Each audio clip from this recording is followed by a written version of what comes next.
Сәлем достар, бүгін бізде ерекше сұхбат болмақ. Біз қазір Жастар театры өзінің 15 жылдығының тойын деп айтсақ болады бастап кетті.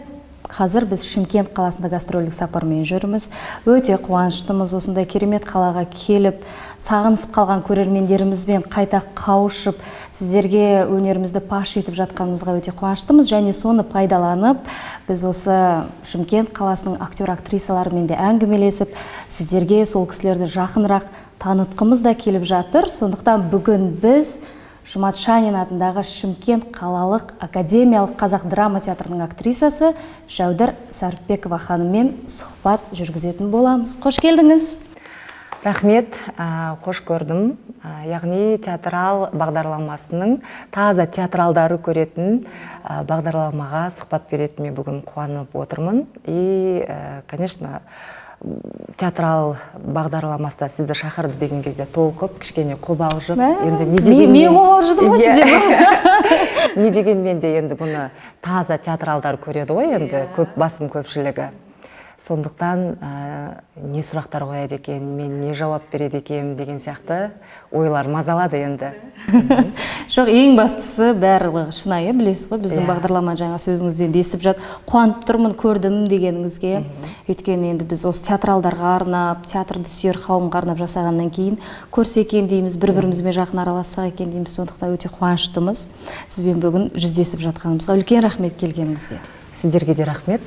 Енді бүгін сұхбатымыз ойдағыдай болады деп ойлаймыз. Барлық сұраққа өзіңіз ашығына жауап бере беріңіз. Орысша сөйлеймін десеңіз, орысша сөйлеңіз, бәрі еркін, бізде форматтың барлығы. Енді сізді біз, мысалға менің өзім, қазіргі танымал болып кеткен сериал 532 сериалынан кейін көріп, барлығымыз деп айтсақ болады. Енді менің қатарластарым, жастар. Өйткені бізден үлкендері барлығы сізді біліп айтып жатыр. Біз әлі көрмедік. Өкінішке орай театр сахнасынан сізді әлі көрмедім, өз басым. Енді алдағы уақытта көргім келеді. Сол сериалдан кейін қазір сізбен жүздесіп сөйлесіп отырып, мүлдем ана образбен сіз өмірде мүлдем келіспейсіздер, ұқсамайсыз. Қазір ол киноға да тоқталамыз. Жалпы ең алдымен сіздің осы өнерге қалай келгеніңіз жайлы маған өте қызық. Қайда оқыдыңыз, неге театр жолын таңдадыңыз, соны өзіңіз айтып кетсеңіз. Мен 2005 жылы мектепті бітіріп, негізі мен филология мамандығын таңдадым. Филология мамандығы болғанда ол бір мұғалімдік емес, мен әдебиет ғылымын сол жағын дамытсам екен деген сияқты. Мен мектеп кезінен бастап әдебиетті жақсы оқыдым, мәнерлеп оқу, сосын мектепте скетчтер болып жатса, сондай бір жиындар болып жатса, обязательно мен аналардың образын, кішкентай болсам да, бірақ аналардың образын сомдап сөйтіп жүретінмін. Кейін оқуды бітіргеннен кейін енді бізде сол 2005 жылдар қазір білмеймін, бірақ сол кезде грантқа түсу деген ол кәдімгідей авторитет болатын. Енді қазір білмеймін ол қалай екен. Сол мен енді кішкене балым жетпей, жинаған балым жетпей, мен неге ілінбей қалдым грантқа, именно филология мамандығына. Сосын қайттық енді. Енді мен ата-анам мен үшін барын жасайды, платныйға оқисың енді қайтесің деп отырғанда, мына жақтан бір сондай связь болып қалды да, енді қарындасымыз кішкене ән айта алады ма деген сияқты. Енді айтамыз ғой деп, ағаларым да мәз, айталады деп. Сосын Түркістандағы Қазақ-Түрік университеті, Яссауи атындағы сол жерге вокалдан тапсырып көр деді маған. Грантқа түсіп қалуы мүмкін, өйткені сенің 2 пәніңнен жинаған балың нормально деді. Сосын барып мен тапсырдым. Ол жерде Рахима Жұбатырова Төлегеновна еді, халық әртісі. Как раз сол кезде өнер жаңадан ашылып, сол жерге сонда жақсы мастерларды шақырған. Мен сол кісіге түсіп қалдым да, ойдағырда мен енді өттім. Вокалға түстім мен кәдімгідей. Сіз ән айтасыз, ән айтатын едім ол кезде. Сосын түсіп, жан-жағыма қарасам енді, именно мен түскен жылы әншілер сұмдық дауыстар, бірақ олар қазір қайда кеткенін білмеймін. Менің группаластарым. Сол ғой. Қайда кеткенін білмеймін. Сіз қазір өнердесіз, тұрмысқа шығып кетті, біреу басқа мамандықты таңдап кетті деген сияқты. Сосын мен 1 жыл жүрдім да, енді мен ол жерде өзімді сондай бір қазір ойлаймын, может мен хорда тұратын бедім артында, енді өйткені мен солистка болмайтыныма мен көзім жетті, өйткені мен қасымдағылар сондай бір жоғары деңгейде ән айтып тұрғаннан кейін мен өзімді кішкене төмен санап, екінші курста мен актерскийға өтіп кеттім. Ауыстыңыз, иә? Ауысып кеттім. Сол жылдары Райымбек Сейтметов ол жерде жұмыс жасайтын. Ол кісі сол мен ауысқан жылы екінші курстың соңында таман енді дүние салды. Сосын енді сол жерді бітірдім мен. Сол кісінің інісі Кәрімбек Сейтметов, Айткүл Сейтметова да бітіріп, 2009 жылы осы Жұмат Шанин атындағы драма театрға келдім. Бірақ негізі менің бастапқы ойым ол жерді бітіргеннен кейін Алматыда жұмыс істесем деп ойладым. Алматылық театр. Иә, Алматылық театрда. Енді ошақ сол жерде ғой. Иә. Қалай көрінсең де ошақ сол жерде. Оның үстіне ата-анам да құптап, енді Түркістанда қалып кетсең, Шымкентте қалып кетсең, көріне алмайсың ғой деген сияқты болып, жазда біз оқуды бітіре салысымен ағам екеуміз Алматыға жол тартып кеттік. Сол жерде Ғабит Мүсіреповке бардым, Әуезов театрына бардым. Сөйтсек біз тура отпускының кезінде барғанбыз ғой, июльде, августтың ішінде, сол кезде отпускының кезінде барып, үйді сағындым сол аралықтарда. Хотя ешкім мен әлі мен жұмысқа кіресің деп худруктың алдына кірмедім, ешкімнің алдына кірген жоқпын, бірақ үйді ішігіп сағынып, енді үйден қатты алыстамаған ғой. Мен осы Шымкенттің өңірінде тұрам, Арыс қаласында. 2 апта сайын, 1 апта сайын желпілдеп үйіме барып тұрам. Сосын Алматыда бір 2 апта көлемінде үйді сағынып, мен Алматыда жүре алмаймын-ау, мен азып тозып кетем-ау деп, үйімдегілер де енді кенжесімін мен үйдің уайымдап. Сосын бірақ мен Дулат Исабеков ағамыздың алыс сондай қатынас бар, туысқандық, сол кісіге кірдік. Қалай болады екен? Алматы театрына кірсем қалай болады? Сіздің қандай кеңес бересіз? Кеңес бересіз деген сияқты. Ағам екеуміз кірген едік. Енді маған айтты, қызым деді, сен Алматыда жұтылып кетесің деді. Енді сөздің шындығы ғой, бұл енді театрал бағдарламасы болғаннан кейін мен бұны бірінші рет айтып тұрмын. Жұтылып кетуің мүмкін деді. Сен ол жерден шыға алмай қалуың да мүмкін. Мен білмеймін, мен сенің бағың қалай, бірақ сен өзіңнің жерің Шымкентке барып көр деді. Қазір как раз сол жерде Асқар Кимович деген жұмыс жасап жатыр, басшылық етіп отыр. Сол кісімен сөйлесіп көрейін, мүмкін сен сол жерге барып көр деді. Штат болса кір деді. Сол жерден звондады. Мен с Фазендай қарындасым келіп тұр. Қалай болады екен деді. Келсін көрейік. Данныйларын көрейік деді. Сосын данныйын осы жерге келдік. Ойбай ұшып кәдімгідей ертесіне жетіп келдік. Сонда Шанин театрына да бірінші рет келген ғой енді. Алдына кіріп, отрывоктар оқып, солай бізге как раз сен сияқты жас актриса керек деп 22 жасымда осы Шанин театрына келіп жұмыс жасадым. Жұтылып кетеді деген ол мағына сонда шыға алмай қаласың, әлде конкуренция көп? Қандай мағынада болды? Мен соны сол кезде енді 22 жасар, тем более мен даже Түркістанда өзім оқып жүріп, ақымақтығым ғой енді. Қазіргі мен студенттерге қарасам, пысық. Бірінші курстан бастап, мысалы бізде осы жерде бар ғой, келіп бізбен сұхбат жасап, әр спектакльге келіп практикада вокал, биге қатысып, біздің арамызда кәдімгі бізбен бірге біте қайнасып жүреді. Ал енді сол кезде мен ойлаймын, менің өзімнің жалқаулығым болса керек, общежитиеде жата берген ба, болмаса тек университеттің ішінен шықпаған ба, бармаған. Менде, значит, театральный менде ол кезде тәжірибе жоқ. Жұтылып кетесін дегенді ойладым, может, бұл жерде демек менің білімім саяз шығар, может. Бұл жақта демек конкуренция жақсы болып тұр деп ойлап, жарайды деп қайтып кеттік. Оның үстіне менің де үйге деген сағынышым бар. Сізге жақсы болды, ол кісінің сөзі. Қош қайта берейінші деп, мамамдарға да звондап, мама, мен мына жерде жұтылып кетеді екем деп. Маған жұтылып кетесің деп айтып жатыр деп. Солай.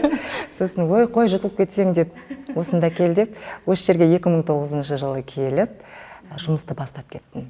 Сіз қазір енді соған өкінбейсіз бе, Алматыда қалмағаныңызға?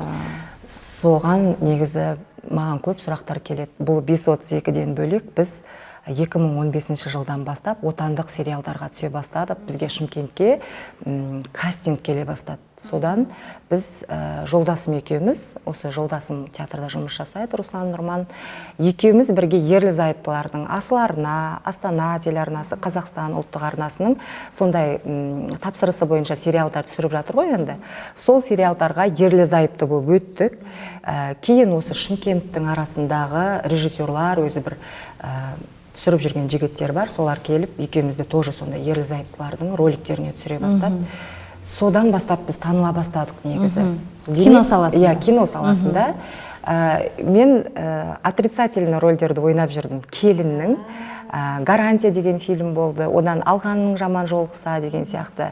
«Киелі бесік» сериалы, сондай-сондай. Неге режиссерлар сізден ондай кейіпкер көреді? Соны мен сұраймын. Өмірде мүлдем басқасыз ғой. Соны сұраймын. Сендер неге менен сондай кейіпкерлер көресіңдер десем, түрің суық деп айтады. Почему-то түрің суық. Сосын сөйлеген кезде де бір қатқыл, бір сондай нәрсе бар сенде деп айтады да. Сосын халық кәдімгідей танып, уже суретке түсе бастады. Уже 2016-2017-тен бастап таңертең оянсам, уже жұлдыз болып жұлдыз болып ояндым дегендей. Сонда уже сол кезден бастап бізді сұхбатқа шақыра бастады. Одан газеттер деген сияқты. Сол жерде маған в основном сұрақ қояды да, оның үстіне қазір енді Инстаграм деген дамып кеткен ғой. Сол жерде жеке өзіме личкама сұрақ қояды, сіз неге сондай өмірде қандайсыз деген сияқты сұрақ қояды. Мен таңғаламын, неге өмірде қандайсың деп сұрақ қояды. Енді ол кино ғой, қазір мынандай дамып кеткен замандай ол мүмкін емес. Киноны кәдімгі өмірмен араластыру. Сосын мен жауап берем да, даже адам өзін өмір бойы 100% танымай өтуі мүмкін. Осы жақында ғана Жас Алаш республикалық газетке сұхбатқа тура сондай сұрақ келді, сол жерге жауап бердім. Адам 100% өзін танымай өтуі мүмкін. Өйткені ол өмір болғаннан кейін әртүрлі оқиғалар болып тұрады. Сен бірде бақытты болып өмір сүріп келесің да, өміріңнің ортасында бір жағдай, келеңсіз жағдай болды да, сен резко сенің өмірің өзгеріп, одан сенің мінезің де сондай өзгеріп кетуі мүмкін. Сол жағдайдан қалай шығады, иә, қалай шығады ол. Особенно әйел адамдар сондай бір өзгерістерге түсіп жатады. Сондықтан да мен айта алмаймын, сондай нәзікпін, сондай биязымын деп. Адам болғаннан кейін ашу да болады, күлу де болады, басқа да болады. Сондай деп жауап берем да, бірақ мен негізі өзім өмірде жылауықпын. Тез жылап қалам. Негізі өнер адамдар сондай болады. Сосын біреумен енді кішкене ренжісіп қалсаң, ол обязательно сол жерде неңді көрсетпесең де, мына жақта жылап қаласың. Жеңіліп қалам негізі көбінесе, жеңіліп қалам. Бір мынандай күрескер, сондай әйел энергичная, сондай деудің орнына қайта менде сондай нәзіктік көбірек, иә. Бірақ демек экранда мен суықтау болып көрініп тұрмын. Демек сіздің шеберлігіңіз мықты болып тұр, себебі сіз өзіңіздің табиғатыңыздан бөлек мүлдем образ жасап жүрсіз де, және соған халық сене білсе, яғни сіздің шеберлігіңіз соған енді сай болып тұрғаны ғой. Иә, ол мүмкін. Рахмет. Өзіңіз айтып жатырсыз, маған көп қояды деп сұрақ. Енді жауабы болсын. Өкінесіз бе, әлде осылай болған дұрыс деп ойлайсыз ба? Алматыда қалмағаныңызға? Алматыда қалмағаныма өкінбеймін. Өйткені мен осы Шымкентте жүріп, халықтың ықыласына бөленіп жүрмін. Азды, көпті, солай осы жер маған бұйырып тұрда, демек. Оның үстіне біз осы жерде жолдасым екеуміз театрда табыстық. Осы бірге екеуміз тек қана Жәудір деп қана танылмай, Руслан Жәудір деп танылғаныма мен осы Шымкентке келгеніме өкінбеймін. Негізінде өмір бойында театрда, сахнада жүріп, өмір бойында киноға түсіп, бірақ бірде-бір танылмай кеткен, бірде-бір халықтың ықыласына бөленбей кеткен әртістер өте көп. Ал оның жанында Шымкентте жүріп, танылып жатқанына мен өкінбеймін. Иә, сол айтайын деп жатқаным жаңағы. Дұрыс айтасыз, Алматыда қандай енді мегаполис дейміз ғой, Алматы, Астана, бізде әсіресе Алматы киноның отаны деп жатамыз. Бірақ сіз Шымкентте жүріп, халықтың осындай ықыласына бөлініп жатырсыз. Демек қазір бізде облыстық театр актерларына да мүмкіндік көп деген сөз ғой, киноға. Өйткені бұрын ондай болмайтын. Біз көретін сериалдар мен киноларда тек қана алматылық актерларды көретінбіз, тіпті Астананың актерлары аз. Өйткені киноның бәрі Алматыда. Біздің өзімізге сұрақ қояды, неге түспейсіздер? Біз айтамыз, енді кастингке көп шақырмайды Астананың актерларын, жол бар деген сияқты. Қазір ондай проблемалар көп қой, оның жататын жері бар, орны бар, тамақтандыру керек деген сияқты. Бірақ қазір ол нәрсе кішкене азайып жатыр. Өте қуаныштымыз. Сіздердің театрларыңызға келіп алдында барлығын жаңағы актерларды қарап, сол 5.32-ге біразы түскен осы театрдан айтып жатырмыз. Мына жер деген 5.32-ге түскен актерлардың барлығы жүр ғой. Отаны, иә, отаны екен деп. Бізге жақын жерде түсірілді ғой, өйткені Қаратауда түсірілді. Негізі кастингке мен осы жерге жеке кастингке келген жоқпын. Бұл жерге біз как раз сол кезде өзіміздің, негізі Руслан, менің жолдасым, жеке өзі түсіріп бастап жүр. Сондай қысқа метрлі бір сериал, жаңадан веб-сериал бізде бастадық негізі. Сол, енді әрине ол жерде біз басты рөлде боламыз ғой, енді Руслан екеуміздікі болғаннан кейін. Сол жерде жүргенде осындай Алишер Утев келді, деді, Сержан Братанды түсірген деді. Мен Сержан Братанды да көрмеген екен, бірақ хит болып жатыр қазір сол сериал. Иә, білемін сырттай. Сол келеді деп бізде енді актерлар шулап жүрді. Негізі сол кастингке бару керек, ол күшті болады оның фильмі, топ болады, хит болады деді. Бірақ енді бұйырмаған шығар деп келген жоқпын мен. Сөйтіп жүргенде, сол съемкада жүргенде осы Шымкентте маған кастинг директорден не келді WhatsApp-тан? Сіз данныйларыңызды жібересіз ба, сосын осы Зәуреш қой, негізі персонаждың аты маньячканың, солған Зәурешке осы кішкене видеоролик түсіріп жіберіңізші деп. Сосын болды деп, сол жерде түсіріп, как раз сол кезде жігіттер жүрген, түсіріп алды. Одан кейін түсіріп қойып, болды ғой деп жүрген. Негізінде көп актрисаларға, бізге, мен өзіме жеке, көп келеді Алматыдан. Келеді, содан кейін өтпей қаласың. Келеді, бір рет жібересің, сосын үнсіз кетеді, сондай шығар деп ойладым. Содан кейін 2 күннен кейін қайтадан жазды. Тәте, сіз тағы да көресіз ба, енді сәл ауру ғып жасап көресіз ба деді. Сосын жарайды енді деп қайтадан жібердік. Сосын 2-3 күннен кейін қайтадан жібердім. Тоже сондай 4-5 рет 2 апта көлемінде мен ол содан өттім.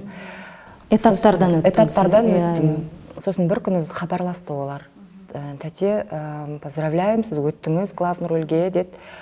О, жақсы деп қуанып, сөйтіп, бірақ сигарет шегесіз деді, сол жерде сигарет тартасыз деді. Сосын, ой, сигарет тартталмаймын мен дедім негізі. Шо экранға қалай тартам мен оны деп. Жанымда Руслан отырған, жолдасын. Естіртіп айтып отырмын ғой, енді сигарет тарталмаймын. Сигарет тарталмаймын, қалай болады деп. Сосын Руслан да енді тыңдап отыр, екеуміз бір бөлмеде отырмыз ғой. Ол үндемейді десеңші. Үндемейді. Содан кейін, тәте негізі тарту керек еді, бірақ ойланыңызшы деп қойып қойды, жал деп. Сосын біз бір жерге шықтық, Руслан екеуміз, содан кейін қасында, жанымда тоже бір әпкем отыр еді. Сонда өте алмай қалдым, мен сигарет тартып отыр, сигарет тартады екен, енді Руслан рұқсат бермейді ғой деп машинаның артында қаттырақ айтып отырмын да. Бірақ тікелей сұраған жоқсыз әлі. Тікелей сұрамаймын. Өйткені қуасың ба деп айтады ма деп тұрмын ғой енді.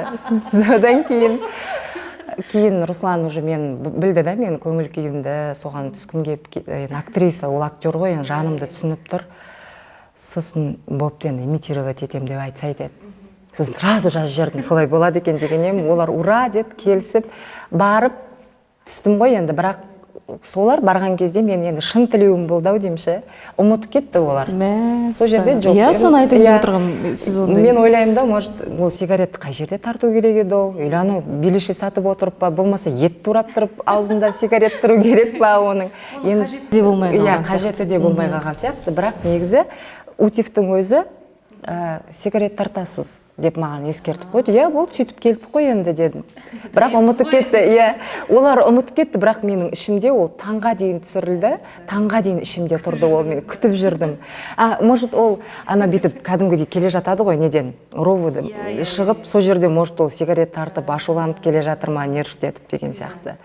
Сол ұмытып кетті. Ол жоқ. Сіздің енді образыңызға көңілі толғаннан кейін режиссер айтады ғой, енді актерда приспособление болу керек болмай қалған болып тұр ғой. Иә, мүмкін. Сіз ана образға толық енгеннен кейін ұмытып кетуі де мүмкін да. Ниетіңізге қарай ғой. Ниетіме қарай болып тұр ғой. Соны до конца ойлап, келе салсын мен Русланға сигарет тартпадым деп, сигарет тартпадым. Бірақ енді біз негізі қазақи образдарда жүргенмін ғой мен осы уақытқа дейін. киіміңді шешесің деді. Сосын мен шешпеймін дедім. Шешпеймін, шешесің болып жатырмыз. Мен ойладым да, ол сценарийде жазылған, киімін ашуланып кеп шешеді, сөйтеді, бүйтеді. Сыртындағы камзолды шешіп болды деп. Сөйтсем, ол кәдімгідей мына көйлекті шешесің дейді, арқаңнан түсіреміз дейді.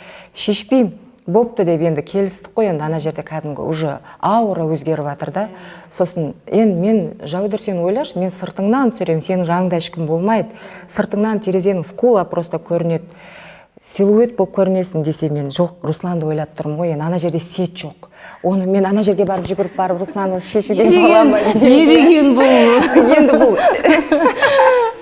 менің нағыз қазақ әйелінің мұнда несі болып отырсыз, образы болып отырсыз. Символ. Символ, иә. Соны ойлап қоямын ғой кейін. Мүмкін сол қатты уайымдағаным, қатты переживать еткенім сондай бір жақсы нәтиже шығарды ма деп. Мен өйткені шынымен уайымдадым. Сосын барып алып ана еттер, ана бөлменің іші, атмосферасы, сосын андай паутиналар, мен қорқамын негізі ондай нәрселерден.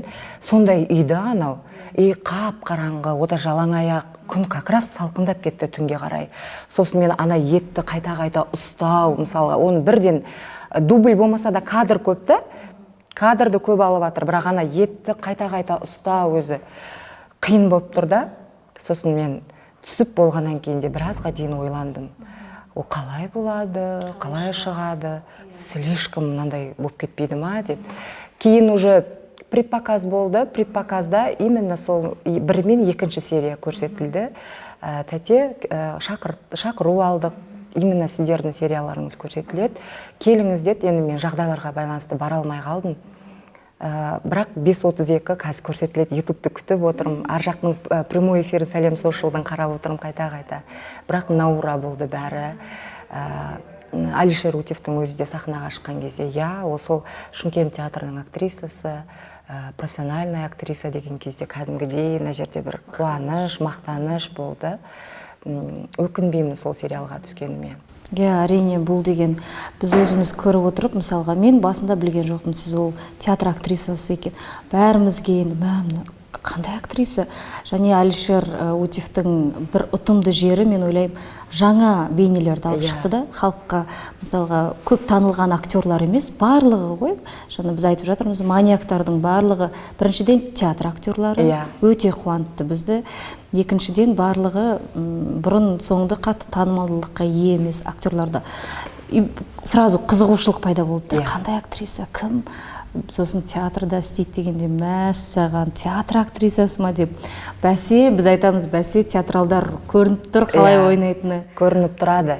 Мен де негізі түрік сериалдарын көрмеймін емес, көремін. Өйткені оларда бір нәрсе тартып тұрады. Не тартады?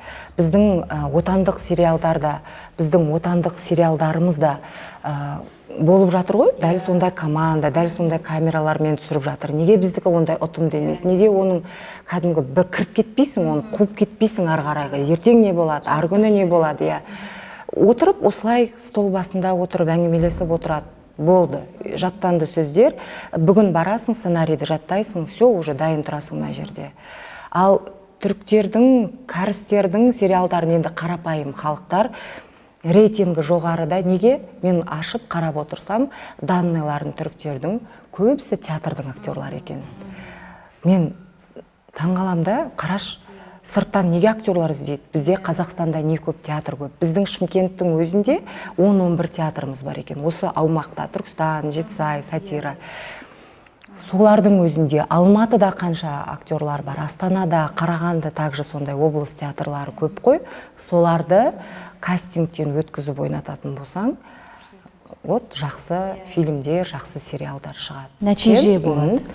Кәдімгі көшеден көре салып, ананың көзі әдемі екен, ана образға келеді екен деген сияқтыдан қарағанда, оны алып келсең, жай жағдайын қалай деген нәрсенің өзін айта алмай тұрады ғой, дірілдеп.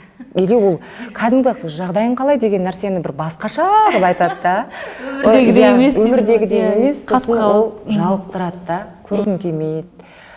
Сондай, мен ойлаймын, негізі театрдың актерлары ол соны 4 жыл оқыды. Сахнада ол қаншама тәжірибе жинап жүр. Халықтың алдында живую ойнау деген ол өте үлкен тәжірибе, өте үлкен өнер, талант қой ол. Сондықтан театрдың актерларымен жұмыс деген попроще болатын сияқты. Режиссерларға құлақтарына алтын сырға. Иә, мен ойлаймын, енді бізде бір қалып кеткен кішкене стереотиптер бар. Ой, театральный ойнап шығады қазір олар деп бұрын көп еститінбіз да, бұрын. Енді ол мүмкін біздің де кінәміз бе екен, театрлардың, өйткені халыққа ұсынатын бір жаңашыл спектакльдер аз болды ма деп те ойлайсың да, өйткені келіп көрген көрермен айтады, ой, театрға барсаң, деп айғайлап бәрі бір-бірімен солай сөйлесіп тұрады. Мүмкін сол нәрсені біз отталкивать еттік па деп те ойлаймын да. Бұл жерде енді проблема актерларда емес, режиссерларда ғой. Режиссер дұрыс болса, жақсы режиссер болса, кез келген актер, мен айта аламын, Қазақстанның әр театрының актерлары өте талантты, пластилин сияқты. Өкінішке орай режиссер аз болып жатады. Аз, иә. Бізде осы жерде Ерғали Оразымбетов режиссерлық еткен кезде мен естідім, бір актрисадан естідім, ол кісінің аузынан естіген жоқпын. Әрдайым айтып жүреді да, әлемдегі бүкіл менмін деген актерларды жинап алып келіп, қойсам олар бір спектакль шығарамайды депші. Ол режиссерға байланысты деп айтқысы келіп тұр да. Дұрыс айтасыз, иә. Сен қанша жерден танымал, қанша жерден сенің шеберлігің асып тұрса да, сен режиссерсыз актер емес сияқты да. Өйткені направлениені беретін режиссер, саған образды қойып беретін режиссер, ары қарай актер өзі соны ашып, ары қарай дамытушы да актер. Сондықтан режиссерға көп нәрсе байланысты. Бізде жақында Қораз деген спектакль қойылды, бізде Шымкентте, естіген шығарсыздар. Иә, естіп жатырмыз. Ол резонанс тудырды да. Кәдімгідей ол спектакль бізде бірінші күні қойылып, екінші күні бізде театрдан карантинге жауып тастады. Карантинге жабылып қалдық. Біз актерлардың өзі кішкене оны түсінбей қалдық. Қалай болды? Біз уже 1 минутта сахнаға шығу керек едік. Барлығымыз киініп, барлығымыз гримденіп тұрмыз. Екінші күн премьера. Сыртта не деген көрермендер күтіп тұр. Бірінші күн естіді ғой олар. Кәдімгі гүл шоқтарымен, қаншама өнер адамдары, қаншама қарапайым халық 3 сағаттық спектакльге мені 1 минутта аттап басам деп тұрған кезде біздің театрымыз жабылып қалды. Оның жұмбағын біз әлі негізі шеше алған жоқпыз. Егер карантин болған болса, алдын ала айтылу керек еді. Алдын ала айтылу керек еді. Енді сондай жағдай болды да. Әлде сондай бір мүмкін басшылық пен қарама-қайшылық туғызатын спектакль болды ма? Иә. Ол жерде бізде Әлібек Өмірбекұлы қойған спектакльде ол басынан бастап достар, актерлар, мен сендердің каждыйыңды жақсы көрем, бірақ сіздер ойламаңыздар, бұл саясат емес деп түсіндірген.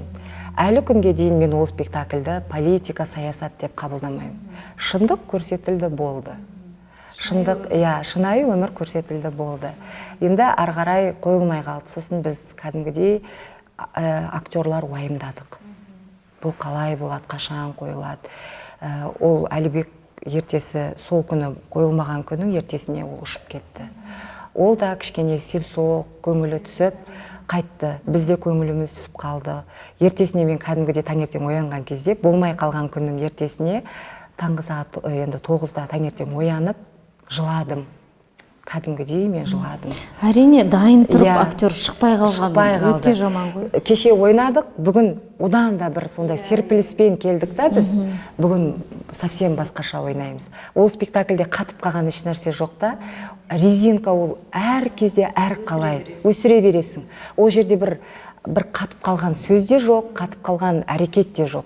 Сен әр кезде актер әр қалай шығара беруге болады. Сен әр қалай сөйлей беруге болады. Шексіз образ еді ол. Әр актердің 19, 20, 22 актер болды ма, сол жерде 22 актер болса, 22 актердің образы шексіз еді. Қандай керемет мүмкіндік актер үшін. Сол кішкене жүрегіміз сыздап сондай болды. Бірақ кейін біз оны фестивальге алып бардық. Қарағандыға алып бардық. Қарағандыда да қанша актерлар күтті оны, қалай болады екен. Турциядан келген деп естідік, арнайы сол спектакльді көруге, Әлібекпен суретке түсуге Турциядан келген адамдар болған екен. Бізде естідік ол спектакль, өкінішке орай көріп үлгермедік, біз қайтып кеттік сол фестивальден, бірақ жүлделі орын алдыңыздар. Жүлделі, екінші орын алдық, сосын дербес сыншылардың жеке грамотасын Әлібек Өмірбекұлына берді. соған біз кәдімгідей қуанып, Әлібек үшін. Жас болса да. Жас болса да, біз әлі күнге сол Әлібек Өмірбекұлын қайтадан келіп, бізге тағы бір спектакль қойса, сосын ойлап қоям да, сосын келгеннен кейін мен алмай қоятын шығар, мүмкін, мейлі алмаса да, соның театр үшін театр үшін соның жанында сонымен бірге сабақ өтіп, солай жүреміз деп ойлап отырмыз. Білмеймін енді қалай болады, оның қаражаты, ол енді дегенмен Қазақстанның азаматы болғанмен қазір Москвада жүр ғой, енді оның жолы бар, оның келгеннен кейін тұратын жері бар, күнделікті оның тамағы бар, гонорары бар. Мүмкін ойлайым, көтер алмайтын шығар қаражатын, болмаса шақырар еді деп ойлап жүрміз. Осы 12-13 жыл болып қалды театрда қызмет жасап жатқаныңызға. Қаншалықты облыстық театрларға жағдай жасалады? Сіздердің қаншалықты көңілдеріңіз толады? Енді мен жақында ғана Қалибек Қуанышбаев театрының жастарын қарап шықтым да, мен өзімнің қатарластарым деп бір актрисадан үйге сұраныс жасаған, Тоқаевтың атына сұраныс жасағанын көріп қалып, сосын мынандай да болады ма деп. Енді қазір ондай заманнан өтіп кеткен ғой. Бізде енді менен үлкен, 10 жас үлкен актрисаларға, актерларға кезінде үй берілген екен бастапқыда. Кейін уже біздің қатарға келген кезде ондай нәрсе жоқ. Мемлекеттік бағдарламаларды ашып тастады, қолыңнан келіп тұр, жаса деген сияқты. Сосын демек Астанаға барған кезде осындай нәрселерді сұрауға болады екен ғой. Демек Астана актерларына сондай жағдай жасалған деп ойладым да мен. Енді мен үй жағын айтпаймын, мен айтар едім, біз фестивальге өте аз барамыз. Мен Қызылорда театрында өзімнің группаласым жұмыс жасайды, подругам, олар біздің жанымызда әлде қайда шетелге шығып тұрады. Францияға бардық дейді, тағы сондай, Турцияға бардық деген сияқты әйтеуір. Елдерде, шетелдерде жүрген суреттерін көріп қалам, хабарласып тұрам. Бізге қарағанда олар фестивальдерге барып, кәдімгідей актерлардың арасында бір творческий араласу, қарым-қатынас бар да. Қайнап жатады дейсіз? Қайнап жатады, бір-бірін танып жатады. Мен фестивальге, осы Шымкентте местный өтетін фестивальдерге қатысып көрген, бірақ даже мынау Астанаға, өзіміздің елдегі, Қарағандыда өтті, Ақтауда өтті, былтыр сондай Рақымжан Отарбаев атындағы, Дулат Исабеков деген сияқты барып көрмеппін. Әйтеуір то ли мен декретте болып қалам, или декреттен жаңадан шығып жатам, бармай қалам. И то ол бір 4 жылда, бір 5 жылда кеп қалады да. Сондықтан фестивальдерге шықпау деген проблеманы айтқым келеді. Сіздердің театрларыңызда? Біздің театрымыз.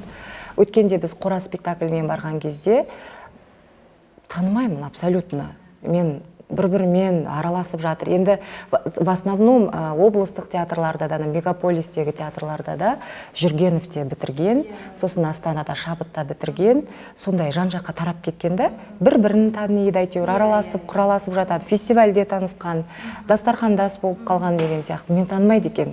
Мен әйтеуір сырттан танитындарға сәлем солай болып жатыр да. Сол жерде жюридің ортасынан енді бір айтты бір кісі, мен уайымдаймын Шымкент театры. Көрінбейді. Бір төменде қалып кеттіңіздер, бір шұқырда сіздер қалып кеттіңіздер деді. Мен соған кәдімгідей ұялып қалдым. Хотя мен енді 12-13 жыл стажым бар. И то бірінші рет Қазақстанда бір басқа қалаға фестивальге барып тұрмын да. И кәдімгідей ұялып отырмын. Осылай отырдым. Сіздерді біз танымаймыз, айналайындар деген кезде. И Айзат тұрып айтты, мен де уайымдайтын едім осы Шымкент театры. Сондай құлдилап бара жатыр ғой. Бірақ әйтеуір Руслан бастаған актерлар мына Қора спектаклінен кейін сондай шығатынына біз сенім білдіреміз. Жаңа серпіліс болған. Жаңа серпіліс. Мен неге ұялып отырмын? Біз осыншама жыл тарихы бар, ата театр ғой. Қаншама сондай труппа бізде барлығы бар, жаста бар, орта шенде бар, үлкен шенде бар. Сондай дәрежемен енді сендер көрінесіңдер деген нәрсеге мен ұялдым. Біз бір жас театр емеспіз дейсіз ғой. Біз жаңадан құрылған бір частный театр емеспіз, біреудің атындағы театр емеспіз. Біз кәдімгі мемлекеттік ата театрымызда, сонау 34-ші жылдан келе жатқан Шанин атындағы академиялық қазақ драм театры, сендер енді сондай көрініп атсыңдар деген кезде мен ұялдым. Получается, бұл жерде басшылық дұрыс жұмыс жасау керек сияқты. Енді фестивальдерге біз неге бармай қаламыз? Қаражатқа байланысты. Қаражат жетпейді. Сонша актерді апарып гостиницаға жатқызу, оларды тамақтандыру, суточныйын төлеу, Яғни спектакльдер бар, фестивальдерге апарып паш ететін. Спектакльдер де негізінде аздау. О жағынан да бар да, мен айтып тұрмын ғой, біз қораз келген кезде кәдімгідей менің көзім ашылғандай болды. Айталам, бірақ Қуандық Қасымов ағай келген кезде де сол кісінің де спектакльдері жақсы болды. Ол кезде де бір кішкене серпіліп алды да жастар. Қайтадан құлап бара жатамыз. Қайтадан қалай болады екен деген сияқты. Міне енді Әлібек келді, міне Бекболат ағай келді деген сияқты ғой. Енді міне біз енді шығамыз деген кезде ол кісілер қайттан кетіп қалады да, сосын біз қайтадан құлай бастаймыз. Солай режиссер жағынан тапшылық, ол негізі режиссер тек қана біздің Шымкентте емес, барлық облыстық театрлардың тапшылығы болып тұр да. Мен ойлаймын, сондай жаңағы Әлібек сияқты, Фархат сияқты, біздің сіздердің Нұрқанат ағай сияқты сол кісілердің шәкірттері болу керек сияқты. Шәкірттері болу керек, шәкірт тәрбиелеу керек ол кісілер. Или жаңадан келе жатқан өскелең, мынау режиссураны оқып жатқан жастар құлақтарын алтын сырға сондай менмін деген еңбегі еленіп жүрген режиссерлардың жанына өздері бару керек. Өздері тәжірибе алу керек, сабақ алу керек, көру керек. Неге оны Нұрқанат ағай кел айналайын, сені сүйтем, болмаса Қуандық ағай сені бүйтем деу керек. Олар өздері іздену керек. Олар ол сол режиссураны оқып жатқан, сосын театрға міне жұмысқа кіргендерді Москваға, сондай сияқты театрларға, ГИТИСқа апарып, тәжірибе алдыртып қайту керек, алмастыру керек. Вот солай, енді менің көңілім толмайтыны сол режиссерлардың жоқтығына, сосын біздің басқа қалаларға фестивальге шықпайтынымыз, гастрольге аралап жүрсең де ол да бір қандай тәжірибе. Енді Шымкентте өтіп жатқан сенің комедиядан сол бір спектакль басқа жаққа барсаң өтпей жатады. Қалай болды деп ойланасың. Өйткені халық мүлдем бөлек қой, әр жақта. Бұл жақтың әр елдің салты басқа деген сияқты ғой. Сенің айтып жатқан мынау ходтарың оған өтпеуі мүмкін да, сондықтан біз постоянно өнер адамы ізденісте жүру керек. Әр жерде болып тұру керек. Әр жерде сол жақтың көрерменімен араласқанда қалай сахнадан сен онымен араласып, солай связь болу керек та. Солай мен, по-моему, ойлаймын, қаражатқа кеп тіреледі. Басшылық демек сол жағымен жақсы жұмыс жасау керек деп ойлаймын. Сіздер енді былайша айтқанда соны өздеріңіз требовать етіп, актерлар болып жиналып солай айтасыздар ма? Әлде жарайды енді осылай болып тұр ғой деп жүре бересіздер ме? Жоқ, бізде сондай кездер болған. Бізге режиссер керек. Бізде сондай Қуандық Қасымов деген режиссер болды. Шыңғыс Айтматов атындағы сыйлықтың иегері сол кісі болды. Сол кісі қайтадан кетіп қалған кезде біз требовать еттік. Бізге сол кісі келсін. Бізге жастарға сол режиссер керек деген сияқты. Ал енді соңғы жылдарда мен өзім жеке атымнан жауап беретін болсам, мен в основном съемка жағына кетіп қалдым. Мен оны жасырмаймын, кино жағына кетіп қалдым. Арасында спектакльдерде әрине ойнайсың, бірақ в основном кино жағына кетіп қалдым. Мен оны жасырмаймын. Өйткені театрда да мен дәл қазір сен осы рөлді міне аласың десе, жауапкершілікпен қарап, мен оны до конца жасап шығам. Кино маған ұнайды, өйткені халық сол арқылы сені таниды, сол арқылы ықыласына бөлеп жатады, жақсы көріп жатады. Және сол жақта енді қазір қай жақта өнер қайнап жатады? Әрине, өнер адам болғаннан кейін, енді сенде қазір театрда бір процесс болмай жатса, ал мына басқа жақта ұсыныстар көп болып жатса, неге бармасқа? әрине актер адам болғаннан кейін ол олай жүре беруде бір шабытсыз, өзін құлдырауға алып келеді деген сияқты. Сондықтан әрине ол кинодан шақыртулар көп болып жатса, неге бармасқа? Неге бармасқа?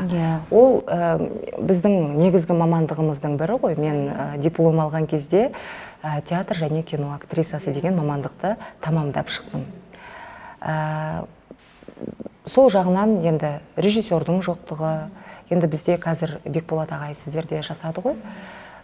Сол кісі келді, болашақта біздің театр аяғынан нық тұрып, сондай фестивальдерді аралап, солай үміт бар. Сенеміз, сіздермен енді үлкен-үлкен фестивальдерде жолығайық, гастрольде күтеміз, Астанаға, Нұр-Сұлтан қаласына келіңіздер міндетті түрде.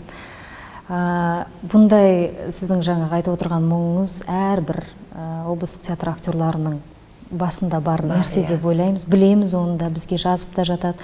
Осы бағдарламаға осыны айтыңыздаршы, бізді де шығарыңыздаршы деп жатады. Әрине, мысалға фестивальге барған кезде өзі бір санаулы театрлар барда, аты шығып қалған, сондай фестивальдерде орын алып жүрген театрлар барда, солардан қорқып тұрасың, уайымдап тұрасың. Қойшы соларға береді ғой. Қазір олар келеді да айырады. Олар жыртады қазір деген сияқты ғой. Шынымен. Солай уайымдап тұрасында біздің театрды ұнатпайды ғой деген сияқты қағида қалып кеткенде мен түсінбеймін. Неге деп бір сосын мен көп фестивальге қатыспасам да сырттан естуім бар. Жюри болып отыратын әділ қазыларды енді биылғы фестивальде ауысқан екен, негізі жастар солай ауыстырып тұру керек сияқты. Постоянно бір жюриді алып келіп отыру ол шарт емес сияқты. Оны ауыстырып тұру керек. Бір адам, бір спектакль, бір театр, например, жастар театрының сіздердің спектакльдеріңізді көріп, міні керемет деп бір спектакльді көрсе, келесі спектакльінде де ол сеніп тұрады да, олар күшті ойнайды деп бірдеу күшті ойнайды деген сияқты. Сондықтан әр фестивальде әр түрлі жюриларды актерлармен араластырып қойып тұру керек сияқты. Не болмаса, ол кісілерге жаңағындай трезвый сын жасау керек. Жаңа дұрыс айтасыз, бізде көбінде бұл театрды білеміз деп бастайды да сыншылар. Оның қажеті жоқ та, бұл театр емес, сен қазір көрген қойылымды бізде сондай нәрсе аздау. Бағалау керек. Болмаса, бұл актерді білеміз, ана рөлі, мына рөлі деп басқа рөлдерін айтып жатады. Оның шынымен де еш қажеті жоқ. Сен қазір көрген, по факту дейді ғой. Қазір не көрдің, соны былай бізге айтып берсе, өте тамаша болатын еді. Сол. Бізге қора спектаклі болған кезде Айзат келді, сосын Анар деген видите, мен даже фамилияларын білмейді екем ол кісілердің. Өйткені мен фестивальдерде болмаймын. Фестивальдерде постоянно болып тұрсам, мен оларды танимын да. Сол кісі келеді, Бірнәсеевна, Бірнәсе қызы, Бірнәсе ұлы деген сияқты. Танымаймын, мен тек аттарымен былай-былай. Сол кезде жаңа ойнаған, мен Мамаша Куражды ойнадым, орыс тілінде, қора спектаклінде. Мамаша Куражды ойнаған кезде бітті спектакль 3 сағаттық антрактісімен. Сол кезде Айзат тұрып, сосын Анар деген кісі тұрып айтты. Жәутір деген, Жәутір Мамаша Куражды ойнаған бізге ұнады деген кезде. Менің атымды айтты ма деп, қайтадан кейін видеодан көріп. Сіз өзіңізге соншалықты сенімсіз болып қалғансыз ба әлде? Жоқ, ол сенімсіздік емес. Олар айтып тұрмын ғой, бір определенный адамдарды таниды да. Менің ойлаған жоқсыз, сізді айтады деп. Ақасы бұл кісілер еліші қолындағы билетпен айтып отыр ма? Сол ғой, мысалға. Баяғыдан келе жатқан жюрилар, бұрыннан келе жатқан ата жюрилар, сол кісілер айналайын, Кенен, айналайын, Нұртілеу деген сияқты бір определенный аттарды таниды, болды да, ол басқаларды. Тану ол кісілерге де шарт емес. Дегенмен сол кісілерге акцент беріп, сол кісілерге солай сөйлегеннен кейін күтпейсіз, қойш деген сияқты отырасың. Бір не ғой, тақырып қой деген сияқты. Солай әр жастар жұмыс жасау керек сияқты. Жюри, әділ қазылар, жастар жұмыс жасау керек. Жастар кәдімгі қазіргі современный көзқараспен қарау керек. Жаңағы деп қалған емес. Енді, конечно, мен таксиге отырсам да, сіз актрисасыз. Мен в основном айтып жүрем, мен театр актрисасымын. кино актриса емес. Театрды көбірек насихаттайсыз. Көбірек айтамын. Негізгі жұмысым, негізгі мамандығым осы жерден нан жеп отырғаннан кейін, осы жер арқылы киноға кетіп отырғаннан кейін мен театрды көп айтамын. Сондықтан жаңағы театрға жюрилар, жастар, кәдімгі современный көзге қараспен қарайтын, қазіргі не болып жатыр, актерлар қалай ойнап жатыр кейінгі, сондай жюриларды талап етер едім мен. Егер саған Жәудір, не істейсің сен? Сені тыңдайықшы десе, театр саласында не өзгертесің десе, мен жюриларды сондай жастардың қатарынан тамаша. Әрине білімді, терең. Бізде жақында Ұлжан деген критигіміз болды. Сонда бір спектакль біткеннен кейін обсуждение болады ғой, міндетті түрде худсоветке тапсырамыз біз. Сіздерде қалай? Бізде худсоветке тапсырамыз. Сол кезде күтіп отырамыз, не айтады екен қайсы, маған не айтады екен, кемшілік тұстарым, артық тұстарымды айтқан кезде басқа актерларға қарағанда неше түрлі мнение айтып атады ғой. Сол кезде мен Ұлжанның мнениесін тыңдап отырамын ғой. Өйткені ол соның маманы. Дұрыс айтасыз. Не сойса да қасапшы сойсын дейді ғой. Сол сияқты ол профессионалдан профессионально сын күтіп отырасың. Ол сені даттап жатса да, мақтап жатса да, сен оны я деп отырасың. Ол хотя жас, менен қанша кішкентай, бірақ соған қарап отырамыз. Не айтады екен? Вот сондай жастар жұмыс жасау керек.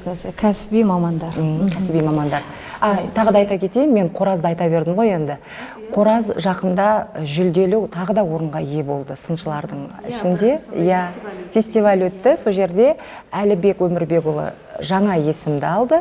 Бізде Нұржамал деген актриса әпкеміз бар, ол екінші пландағы үздік актрисаны алды. Естіп жатырмыз, керемет. Қуанып қалдық. Екінші рет, екінші дүркін ол номинанттар болып тұрды, қуанып қалдық. Бір жылдың ішінде дейсіз ғой. Осындай қойылымдар енді көбейсін.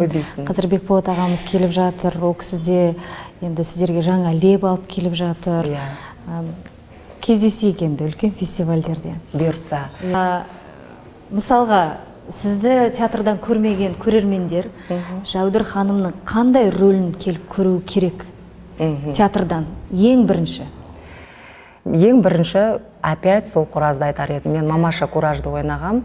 Қазақ сахнасында бірінші рет орыс тілді ойнап шықтым. Енді ол кезде де кішкене ажиотаж болды. Неге қазақ сахнасында орыс тілді ойнады деп. Неге? Өнер деген ол тілді таңдамайды. Ол шексіз.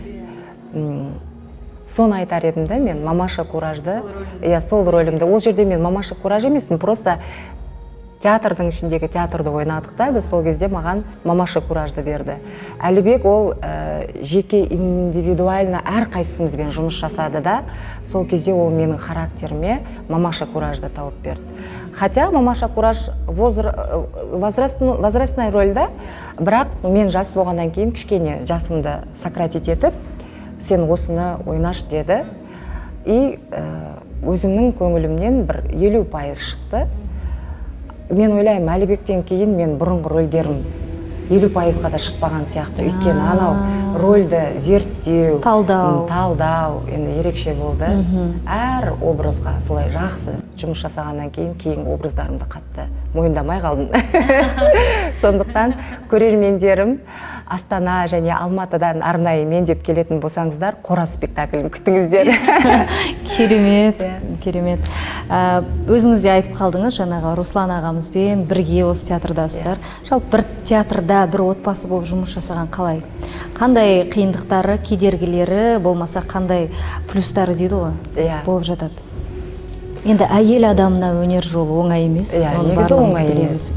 Қалай алып жүруге тырысасыз? Қазір осы тұста тұрып кеткеннен Руслан тез машинаны оталдырады да үйге барып обед дайындау керек. Өйткені балалар күтіп отыр. Бала-шаға бар. Әйел адамға екі мамандық қой, үйіңдегі мамандық біреу, мына жердегі мамандық біреу. Руслан мен екеуміздің минустан қарағанда плюс өте көп.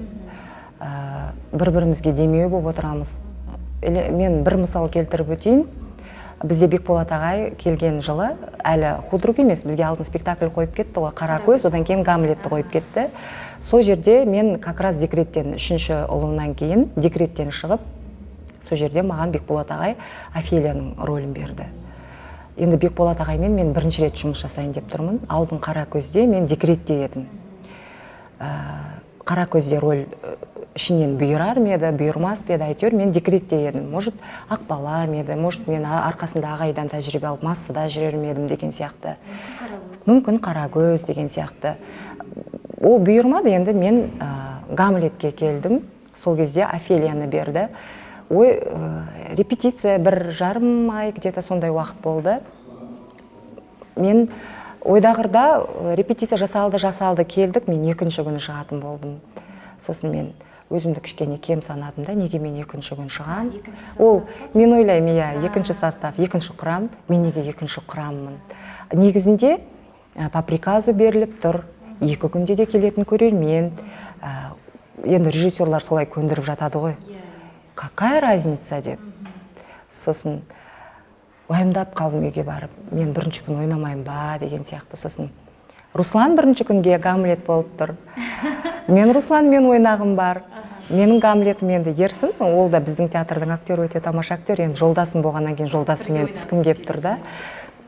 Сосын үйге барып жыладым. Мен негізі жылауықпын сондай. Мен ойнамайтын болдым бірінші күні деп переживать етіп, ренжіп. Менің ренішім қарап тұрсаң кімге керек? Мен қатардағы актрисамын ғой. Бірақ мен өзіммен өзім бұлқан. Жоқ, дұрыс қой, әртіс болғаннан кейін әрине бірінші болуға талпынасың. Бұлқан талқан болып жүрмін. Бірақ бірінші құрамдағы ойнап тұрған актрисаны мойындамай тұрған жоқпын. Ол да жақсы, сондай по-своему жас. Ол менен жас еді да. Мен енді 34 жасар, 33 жасар болып тұрмын ғой. Сосын ағай көндіріп қояды, жаудырдың шеберлігі жақсы. Зато мастерствосы қандай жаудырдың, опыты қандай деген сияқты. Бірақ алдау сұратып тұр мені деп тұрмын ғой мен. Көнбей тұрмын ол мақтауға да.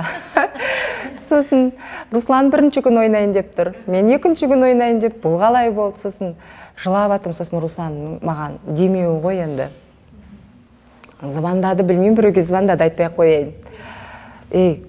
Мен бірінші күн ойнамай қойыншы, жаудырды шығарың. Жаудырды жолын сізге беріп тұр ғой. Қалай? Гамлеттің орны емес қой, конечно. Ерсінмен қосып шығаршы деп тұр ғой. Оның жаудырдың қасындағы Гамлетпен бірге бірінші күн ойнасыншы дейді ғой. Болмайды ғой, Руслан, оны ағай қойып тұр ғой. Болмайды олай. Мемен қойшы дейді ғой. Мемен қойшы десе, жоқ, семен түспей тұр ол. Бір какой-то бір химия болмай тұр ғой, енді Гамлет пен Офелияның арасында сол жерде. Басқаның бәрінде химия бар негізі. Почему-то Гамлет пен Офелияда химиямыз болмай қалды десеңші. Бір-бірімізге топ болмай қалды да. Сондай, міне қандай плюс та бұл қолдау. Кейін ойланам, неге мен сол кезде мен қолдау керекпін ғой оны. Гамлет, ол, жаным, сен ертең бірінші күн ойнайсың. Ол Офелияның жанында Гамлеттің ролі деген. Сосын не деген ұзын сонар сөздер. Мен қайта переживать етудің орнына, ол бәрін қойып, сен шықшы деп тұр да. Көңіліңізге қарай. Көңіліме қарай. Негізі мен мақтау сүйетін актрисамын да. Оны мен мойындаймын. Актерлардың барлығы сондай, бірақ айта бермейді оны. Айта бермейді. Кімге ұнамайды? Мен өзім қатты жақсы көремін. Мен мақтаса, мен содан шабыт алам. Ал маған сен сондайсың деп нұқып, сені былай неғса, мен артқа қарай кетіп қалам. Мен еңбегімнің бәрін қамшыласа, одан ары шаппайын дейсіз ғой. Жоқ, шаппай, мен ары қарай кетіп қалам. Мен енді келе жатырмын ғой. Мен әлі до конца шығарған жоқпын ғой оны. Неге мені осы бастан қамшылап жатыр? Жоқ деп мен артқа қарай кетіп қалуы мүмкін. Ол әр кезде арқалай. Бірақ қамшылағаннан көрі мақтаудың жүгі ауыр болады. Жүгі ауыр болады. Сені қазір мақтаса, сен ертең одан да жақсы ойнап шығу керексің. Сені бүгін мақтады ғой. Сол планканы ұстап тұру. Соны ұстап тұру керексің. Сен одан төмен түсіп кетсең болды уже. Болды уже, өзіңе уже біттің сен. Уайымдап тұрам мен. Мені бүгін мақтады ғой, бірақ жақсы көрем, бірақ оның жүгі ауыр мен үшін. Кеше 5:32-ден де Бақтияр, сосын Мансұр әр сұхбаттарында сізді айтып жатыр. Сол актриса, жаудыр деп жатыр. Сосын мен ойлап қоям, бір күндердің күнінде солармен тағы да съемкада кездесіп қалсам, мен басқа тұстан көрсетіп қоймайын ба өзімді. Ол режиссерға да байланысты, ол операторға да байланысты. Вдруг менен көңілдері қап кетеді. Көрдіңіз ба, мақтаудың оның жүгі ауыр болады. Бірақ дегенмен мен мақтау сүйемін. Мен сізге шыны керек таң қалып отырмын, өйткені өте қарапайымсыз. Мысалға қанша жылғы тәжірибеңіз бар, кинода да, театрда да, бірақ сонда да айтады ғой, актер адам өз-өзіне көңіл толмау керек. Біз Нұрғанат ағамыздың қағидасы сол да, ешқашан біз жаңа гран-при алсақ та, соны ертеңінде біз ұмытып кетеміз, оны ағайымыз бізді ұмыттырып жібереді. Анау актер сол эйфориямен өмір сүрмеу керек. Сен оны жасадың, ұмыт дейді да, қайтадан талпынып бастайсың. Дәл сол қасиет сіздің бойыңыздан көріп отырмын қазір, өйткені әрдайым уайымдап, әрдайым қалай болар екен деп, соның жүгін алып жүруді ойлап, ол көп актерлардың енді бойынан табыла бере ме, білмеймін, бірақ мен ойлаймын, бұл керемет қасиет деп. Жаным, көп рахмет. Енді Нұрғанат ағаймен салыстырып тұрғаннан кейін маған приятно болып тұр. Мен ертең дәл осы жерін сіздер осыны жасап шығарғаннан кейін бөліп Инстаграмда гүл қылайын деп тұрмын. Инстаграмға дәл осы жерін гүл қылайын деп тұрмын. Енді Нұрғанат ағай бізді жеке танымайды ғой, әрине, бірақ біз барлығымыз сыртынан құрметтейміз, өте қатты құрметтейміз. Номер 1 ол кісі. Сол кісінен тәжірибе жинап, сабақ алып жүрген, сол кісімен бірге бір қазанда қайнасып жүрген. Сіздер бақыттысыздар негізі. Өткенде сіздердің спектакльдеріңізге бардым. Жаңағы өнерде қалай қиындық деп маған сұрақ қойдыңыздар ғой. Сол сұрақ сізге де қайтадан обратно деп жүргізіп жібергенсің бе? О, маған театрал. Мен ведущий боламын десеңші. Осы жерде. Осы кеткеннен кейін Шанин атынан театрал деген бағдарлама ашып қоямыз. Өте дұрыс. Негізі дұрыс. Маған ұнап тұрна контент. Сіздердің театрдан өткенде спектакль көрдік қой, фестивальге бардыңыздар, сол жерде Махаббат мұнарасы. Таптым, ғашық болдым, жоғалттым деп өзгерттік біз. Сол спектакльді жақында Түркістанда ашылды ғой, ол жерде ғой, Жұлдыз Абдукаримова, солар, мұна сол спектакль ғой, ұқсайды да бір-біріне. Дәл сол спектакль, бірақ ол жақта драма болды. Иә, драма болды, сосын бір өзгешеліктер бар, иә. Қатты биге көңіл бөлініп кеткен деген сияқты сондай нәрселер болды да. Көрдіңіз ғой, оны да? Жоқ, мен оны былай экраннан көріп отырдым. Сіздердің спектакльдеріңізді қарап отырдым, біз балконда отырдық, жастар театрын көріп үлгерейік деп. Сол күні келді, кешке сіздердің спектакльдеріңіз қарап отырып, Асланды ойлап отырмын ғой. Мен негізі білемін, алдын спектакльдер, біз Жібекті көргенбіз, сіздер орыс театрына келгенде. Сонда Асланды ойлап отырмын, қандай чувствода болып жатыр екен деп. Хотя біз Руслан екеуміз де сондай жүреміз ғой. Арасында менің сахнам ер адаммен болады, оныкі бір актрисамен болады. Бірақ оның барлығын ұмытып, мен Аслан мен Назеркені ойлап отырмын да, ар жағында билеп жүр. Мына жақта қандай әдемі сондай бір махаббат көріністері болып жатыр, иә. Соны ойладым, сол қалай болды? Сіз маған көп оқырмандарымның сұрағын қойдыңыз күшті. Иә, негізі бәрі айтады, қалай қабылдайды, қалай. Сосын біз Мерғат екеуміз көбінде партнеріміз. Иә, көбінде. Қыз Жібекте де екеуміз партнеріміз, осы Таптым, ғашық болдымда да партнеріміз. Мен айтам, Аслан просто баритон, бізде сондай амплуа деген болады театрда. Баритондар көбінде герой бола бермейді. Ондай ән айтатын спектакльдерде.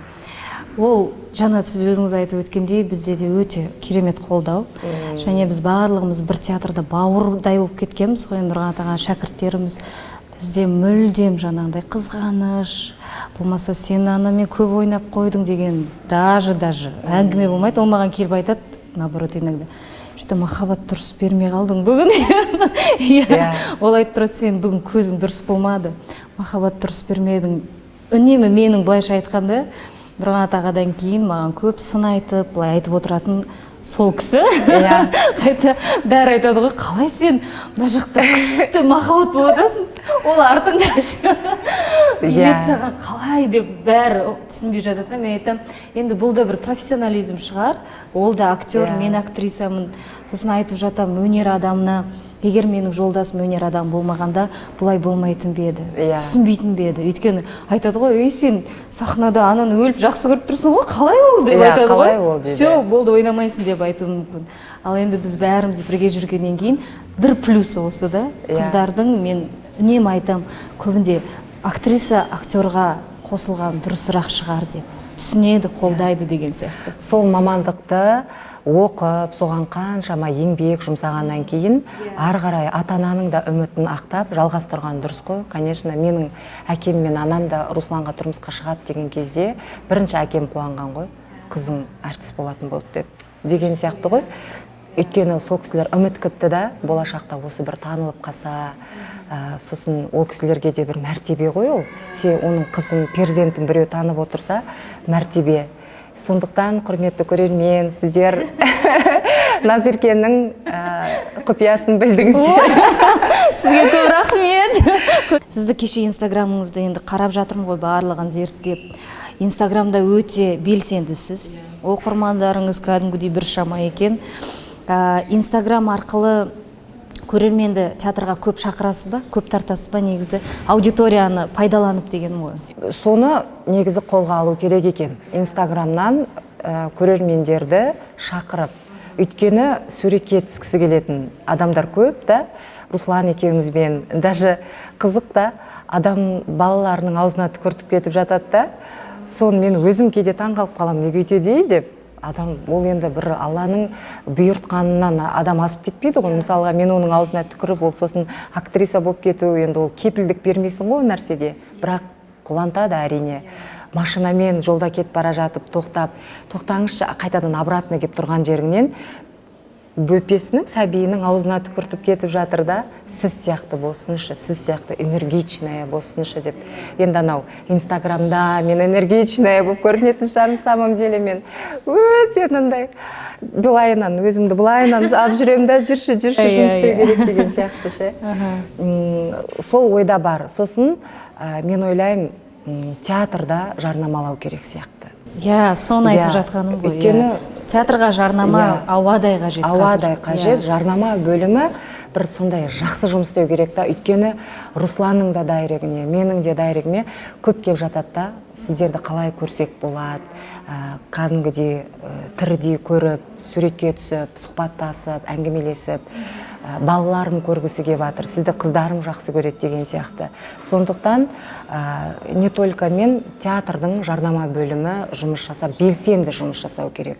Бүгін осы актер мен осы актриса спектакльде ойнайды. И сіздермен қайтарда суретке түседі деп қойса, вот көрермен келеді да. Қазіргі заманның талабы. Қазіргі заманның талабы. Одан кейін бізді театр емес, қайта басқа жақтар қолданады ғой. Мектеп, университет, сосын қазір актерский школалар көп ашылып жатыр ғой. Олар жарнамалайды қайта Руслан екеумізді. Сол жағынан қазір енді жарнаманың заманы ғой, желілердің заманы, Инстаграм, Фейсбук. В основном Инстаграм қатты жұмыс жасап тұр да. Сондықтан жарнама ауадай қажет. Сондықтан сіз енді соны қолданып, пайдаланып, театрға көрермендерді көп шақырыңыз, театрларыңыз толы болсын деген ниет қой. Сізді театр сахнасынан көрсін көбірек. Сөйтіп біз халықты театрға тәрбиелейміз. Біздің миссиямыз да сол ғой. Сіз енді қазір Инстаграм саласында өте қатты танымалсыз. Осы Шымкент өңіріне, Қазақстанға бүкіл сіздің қолыңызда бір кәдімгі бар да. Козыр тұр ғой. Соны қолдану керек. Театрға шақырыңыз міндетті түрде. Өзіңіздің театрдағы бір сондай қызықты моменттеріңіз болды ма? Сахна үстіндегі, сахна сыртындағы сондайдан бір қысқа айтып кетсеңіз. Бізде осы Шымкентте Нури Камал деген әнді бұрын естідіңіздер ма? Нури Камал. Сол әннің авторы Ханзада Есенқара қызы деген кісінің 70 жылдық мерейтойы өтті. Бізде Шымкентте ассамблеяда болды. Ол жерде 800 орындық. Біз Руслан екеумізді арнайы сол кісінің өлеңін оқуға шақырды. Енді 70 жылдық мерейтойын концертіне қылып өткізіп жатыр да. Сосын сіздер живой ойнайсыздар деді. Қалғандары записпен деді. Басқа театр записпен, сіздер живой ойнайсыздар деді. Бірінші А дегенде біз бастаймыз. Сосын екеумізге 2 шумақтан өлең қатарларын жіберді. Оны бір күн бұрын берген, жаттап алдық. Негізі менде памятім жақсы да, бұрыннан, бала кезімнен жақсы, сол өзім плюстарымда. Сосын жаттадық. Ертесіне 1 сағат бұрын дайындыққа шақырды, дайындықта дайындалдық. Мен жақсы айтып жүрген, Руслан ұмытып жүрген. Болды, бастаймыз деген кезде сахнаға шығып, мынандай стойка микрофон тұр алдында. Мен сені сағындым дегеннен басталса, қазір ұмытып тұрмын. сол мен сені сағындым дегеннен басталса, сол жерден бастап ұмыттым ғой. Текстімді мен бастаймын. 800 адам, ол кезде карантин деген ұғым жоқ.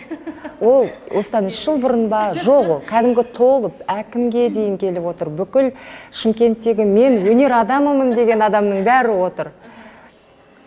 Мен сені сағындым дедім да тоқтап қалдым ғой. Тұрмын. Мына жақта композиция билеп жатыр. Тұрмын. Ештеңе көзім алдыма келмейді. Ноль қап-қара болып тұр болды. Сонда бір болады ғой, актердің өзінің бір импровизациясы болады ғой, бір сөз құрастырып жіберу, арасында бір басқа нәрседен қағып алу, ондай да жоқ қой.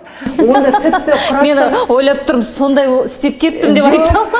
Ондай құрастырайын десең, авторы отыр ғой көз алдында. Сен не істедің дейді ғой менің өлеңімді. Дәл кәдімгі ол кісі мен көзіме көрініп отыр, мынандай бүйтіп үлдемен бүлде әдемі болып ол кісі.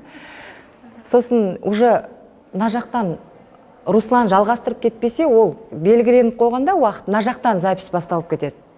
Мен тұрдым, бір 10 секундтай өтті. Аяқ қолым, біздің театрдан да актерлар, енді ең қатты мен үшін жюри болып отқан біздің театрдың актерлары болып тұр ғой, о жерде позор. Сосын Руслан бастап кетті да, ұмытып тұрған Руслан, ол кәдімгі әдемі айтып шықты да, сонымен екеуміз деп кеттік қой. Сонда мен айтайын дегенім, қанша жыл жинаған, енді көп жыл емес қой деген, мен өнерде жүргеніме 10 жыл жинаған абыройым сол жерде шелектеп төгіле салды. Бітті. Жәудір, мен сізді жақсы көрем, актриса ретінде деген сөздің барлығы кәдімгі шопақ болып қалды мен үшін. Просто так. Бір сәт дейсіз ғой. Бір сәт бітті ғой. Ештеңеге көңілім көтерілмейді. Русланнан ұялып тұрмын ғой. Қалай болды бұл? Қалай болды? Жоқ, мынандай тексттерді жаттап жүрген мен ана жерде 2 куплет өлеңді жаттай алмадым ғой. Ана режиссердан қайтып қарауға бет жоқ менде. Оны еще бізге гонорармен шақырған ғой. Анаң гонорарын қалай аласың? Алдыңыз ба? Кейін өзі салып жіберіпті енді. Менікіні сәл кемдеу білдірткен ғой енді маған менің ұмытып қалғанымды. Сонда қазір енді ол кезде ұмытылмайтындай сәт болды да маған. Бұл никогда ұмытпаймын мен. Никогда мен мына нәрседен шыға алмаймын деген нәрсе болды да. Мына жерде груз тұр ғой. Қазір енді қара, уақыт деген емші, үлкендер бекер айтпайды екен ғой. Барлығын ұмытып, қазір күліп еске алып отырмын да, бірақ сол кездегілер айтады ғой, мына актриса сол кезде ұмытып қалғаншы деп, сахнада қатырмайды бұл дейтін шығар, наверное. Жоқ, ондай сәт бәрінде болады ғой. Сонда Руслан айтады да, енді сондай да сәттер болып тұру керек қой деп. Иә, әрине. Сонда адам кішкене тәубесіне келеді. Мүмкін Русланның сондай айтуына қарағанда кішкене құтырып кеткен ау деп. Сондай момент болған. Енді қызықты да, енді кішкене мен үшін енді минус қой ол актриса үшін. Сондай сәттер дұрыс айтасыз. Ана актер үнемі мақтау ғана естіп жүрсең, бір ойлап қалу мүмкін да, актер мен мықты екенмін ғой деп. Ал солай топ етіп орныңа түсірген кезде мәссаған қайтадан. Кішкене жиналып қаласың да, орныңды біліп. Рахмет, үлкен рахмет. Қонақ кәде сұрасақ сізден қалай? Бір ән ба, поэзия ма? Әлде Нұри Камалды, әлде сол поэзияны айтып бересің? Жоқ, ол вообще неден өшіп кеткен ғой ол. Негізінде кеше ғана соны ойлаған едім, не айтсам болады деп. Бірақ сол бойы құнттамаппын да, не айтқанымды. Бірақ кішкене ғана айтайын. Жақсы, өзіңіз қалауыңыз бойынша. Ей асылым, білесің бе, сен алысқа кеткенде, әлсін барып тұрдым сен жүретін көк белге. Білесің бе, есіңде ме, елегізіп көктемде, ұзақ қараушен ғой, ұзақтағы бөктерге. Рахмет үлкен. Мұқағали Мақатаевтың бізде сондай бір музыкальный бір кеш бар, негізі спектакль, сонда композиция, әндермен араластырған. Сол жерде бас жағында осы ең бірінші Жәудір дегенде, соны сен айтып шықшы деген ғой, осыны жаттап айтқанмын ғой. Енді көрермендерге айтар лебізіңіз бір не айтасыз жалпы көрермендерге? Құрметті көрермендер, театрал бағдарламасын көретін театралдар, сіздерге зор денсаулық тілеймін.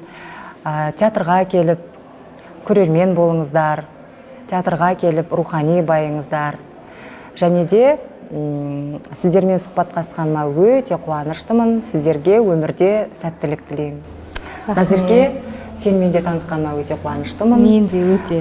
Бір-бірімізге көрермен болып, бір-бірімізге тілекші болып жүре берейік. Мен Назерке сенімен сұхбаттасқысы келіп жатыр екен деген кезде бір сондай күшті көңіл күй болды. Өйткені театрдағы, мен жаңа айттым ғой, бізде сондай ешқандай творческий қарым-қатынас жоқ деп. Бүгін мынау столдың басында әдемі әңгіме болды. Осылай қарым-қатынаста жүре берейік. Саған өзімнің кішкене сыйлығым бар, шай ішесің. Саған рахмет, үлкен рахмет. Вау!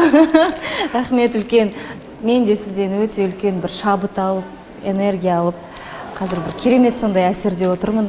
Сізге үлкен рахмет айтамын.